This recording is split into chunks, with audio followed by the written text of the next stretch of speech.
You will probably spend more than 100 days online this year. The average internet user spends 6 hours 43 minutes online each day. If we allow roughly 8 hours for sleep, that leaves us with about 40% of our waking lives being online, and about 1/3 of that time is on social media.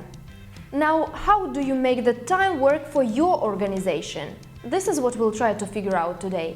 I'm Olga, Communications Director for Ukrainian think tank, and I focus on bringing digital tools to NGOs' work to make them more noticeable and thus more powerful. Today we will talk about social media campaigns and 3 main components of it. Channels, where our audience is. Content, what formats sell. Audience and promotion, how to target those that we need. But before you start any activity in general and social media campaign in particular, I really need you to sit down with your whole team and find the answers to 2 very important questions. The first one is who we are. What makes us stand out from all the other organizations? Why we are doing what we are doing and what makes our services unique? The answer to that question will be in the center of your whole communication activity. And the second one is whom are we for? Who is the target of our whole activity? The answer to that question will define your communication strategy, its channels, forms and formats. You need to identify your brand persona, that one person that you work for. Find out its person's gender, age, location, both geographical and whether it's rural or urban area, its interests, hobbies and habits. Write it down, print it out and even put it on the wall or give this person a name, and always keep him or her in mind. This is the one person that you work for. Channels. How to choose. There are a few very basic principles, and the main one is be where your audience is. According to Digital in 2020 report, Facebook remains the most popular medium, followed by YouTube, Facebook Messenger, WhatsApp, Instagram and TikTok. It is always useful to look not just at absolute numbers, but at the growth rates, to catch the trends and be early adopters. In that regard, rapidly growing TikTok is worth paying attention to. But the most important question is where our audience is. This is where we should be. Say we're human rights defenders working with domestic violence issue. We can have several target audiences. For example, we want to target young women who suffer abuse and need shelter. In this case, we should use Instagram and Facebook and consider this very interesting social medium Pinterest. Or we want to target young children or underage who don't know whom to address when they experience abuse. In this case, we should definitely address to YouTube and TikTok. Or we want to target authorities whom we want to improve their social services or open new shelters, and we say no that they are middle-aged men. In this case, we should use Twitter and Facebook. Principle number 2, diversity and interconnection. The best solution would be to have a so-called marketing mix. Identify several channels which work best for you and target your brand persona best. Divide your time and resources between these platforms and develop several of them at the same time. It is always challenging as resources are always limited, but it pays back when the algorithms of one platform change and you already have a backup plan. Most of the users are present at different social media platforms at the same time, and this is our chance to target them best with different forms of our content. They say that the customer needs to see your message 7 times before he or she takes any action. Principle number 3, build a network. Simply having a Facebook page is not enough for sufficient social media presence. Algorithms ensure that information from brand pages is distributed much worse than information from personal pages or groups. So instead of simply having your NGO's page, create the whole infrastructure around it. Create a few fan pages to engage your community and encourage dialogue. If we come back to this example with domestic violence issue, you could, for instance, launch a closed group for these women who suffer abuse, where they could share their stories and offer help and support to each other. Or you could launch a closed group where your lawyer could provide them with some consultations on their issues. Also, a good idea would be to join all the already existing topical groups that you can find. Sharing your content there will enlarge your audience and improve your engagement rate.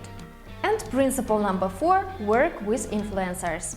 First, identify those members of your team that already have a good social media following and ask them to share your content on their personal pages. Then connect with external influencers. It is a better idea to work with so-called micro-influencers, those who have the following between 10 and 50,000 pages, than with celebrities. It is more important that this person shares your values. This way you will add trust to your campaign.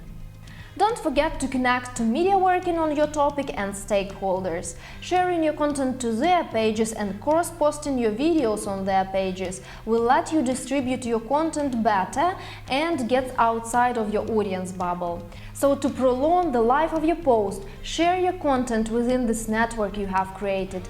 Your page, your groups and groups that you have joined, your internal influencers, external influencers, media and stakeholders. Ask everybody to promote what you are posting. Content. What formats sell? Before posting anything to any of the social media platforms, consider these simple rules. First, mind platform requirements. For example, there is this always up-to-date cheat sheets from Sprout Social that will help you with dimensions for the images and videos for any social media platform. 2.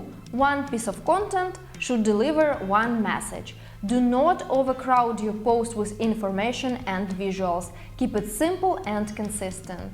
And 3. Always experiment and test. So, what formats are the best?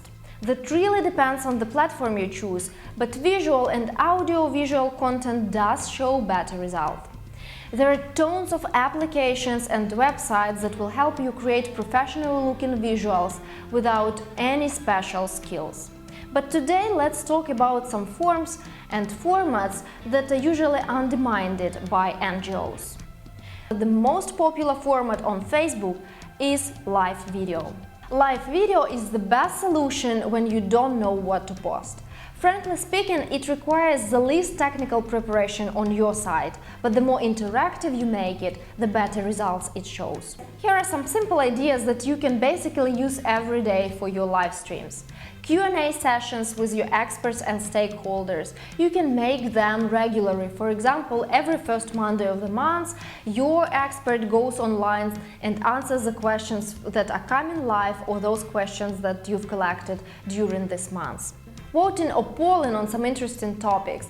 Don't forget to catch hype on social media and join the discussions from your own angle. Ask the questions that might interest your audience. Live stream your Zoom discussions, have interviews with stakeholders or experts from other organizations. Live stream your offline activities, live stream from your office or some demonstration on the street. Don't be afraid to go live whenever you have this opportunity. Stories. All platforms already have this format and it's more and more popular with users. It's the first thing you see when you open your app, and then it gives you some kind of confidentiality. Stories disappear 24 hours after they are posted and they are not archived, so it gives this impression of more freedom and less responsibility. A few important things to consider when you make stories. Mind the vertical format for your videos and images for stories. And here are a few very simple ideas that you can basically use for your stories every day. First of all, now. What is going on now in your office? How does your workplace look? How does your team work? How do you prepare your reports? This is something that can be posted in stories. Idea number 2, announcements. What is coming up? What events will you host online or offline? When is your report coming? You can repeat that announcement as the event is approaching in different formats and styles. 3 will be different interactives, polls and quizzes, something that your audience can can participate in. Backstage is always a good idea. Show your audience how your videos are shot, where you work, what is on the backstage of your event. It is always interesting to sneak peek behind the scenes. Digest is also an evergreen idea. Make a digest what happened today or this week or this month, so it will be easier for your audience to navigate through your progress and your work. Stand up with your team members just like that. Get your experts to talk to your audience, to present themselves or answer the questions, or just gather the questions in the stories and then have a live Q&A to answer them. Data indicates that more natural stories, less polished content, gets more attention and retention on social media. Interactives. This is actually the whole bunch of formats that you can use, and this is the content that will make your organization stand out and be remembered by users. The best content is the one where your users are engaged, where they can show their opinion and feel important. Some examples of such content can be quizzes, games, and polls. For example, such platforms as BuzzFeed or Live Reacting can help you create them easily. You can also create all kinds of personality tests. What kind of human rights defender are you? Who would you be in this or that situation of violation of human rights? This can also be created at PlayBuzz. Use whiteboard animation to explain your complicated issues in simple language. Animaker can help you with that. Memes and GIFs are always a good idea. People come online for some laugh, not just to get loaded with more problems than they already have. And why can't you provide them with that smile? Now, a very important advice. If you only remember one thing from this whole video, remember this: repackage. Always repackage all content that you have for social media. Say you have this huge book with a comprehensive report that you've been working on for several months. Try to look at it from all possible angles and present it in all possible formats. Host live online discussion, shoot short topical videos with your authors, and also vertical videos, 15 seconds ones for your stories. Make a poll on the issue discussed in your report. Dig out all the possible visuals and infographics from this report and make a separate post for each of them. Post visuals with quotes from your authors. Just try any format you can think about. Audience and promotion. How to target those that we need. When your post goes live, this is the most important time that defines its performance. First hours matter the most. Our task is to prolong the organic life of our post, and for this we should engage this whole infrastructure and network that we created. Our page, our fan groups, our influencers, external and internal, our stakeholders and media. If Facebook sees that the post is getting engagement, it promotes it to more people. If they also like it, the organic life of the post continues. Engagements have different weight. What we want most is comments. They are most valuable and longer ones are better than one word.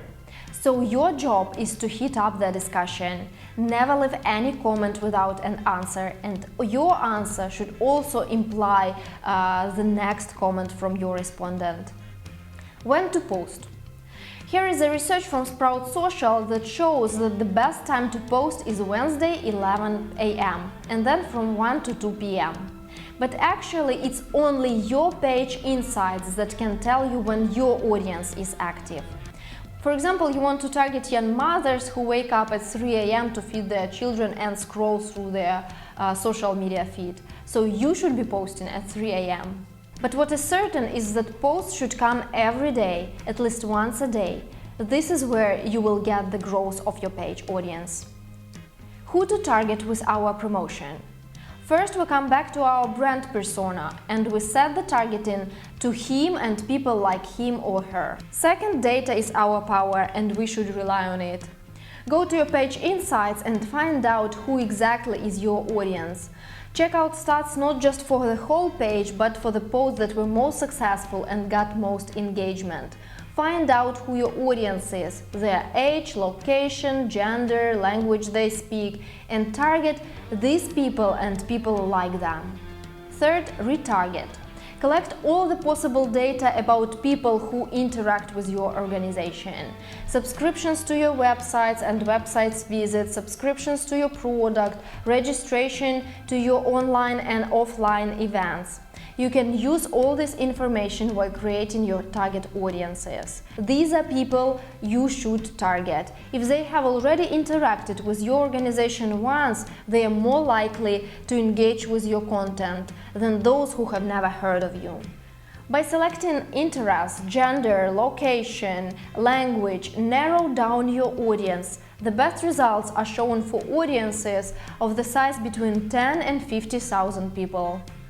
If the budget is limited, as it always is, it is better to promote those posts that already have a good organic engagement and to target your campaigns at new page likes and new engagements. Remember to check your numbers and rely on your data. Don't be afraid to make changes to your campaign settings if you see that it's not showing the results that you have expected. So, let's wrap it up for today. What makes a good social media campaign? Knowing your audience, being where your audience is and preferably at several social media platforms at a time, creating interactive content with lots of live videos, and targeting the right people. Good luck at all of the stages.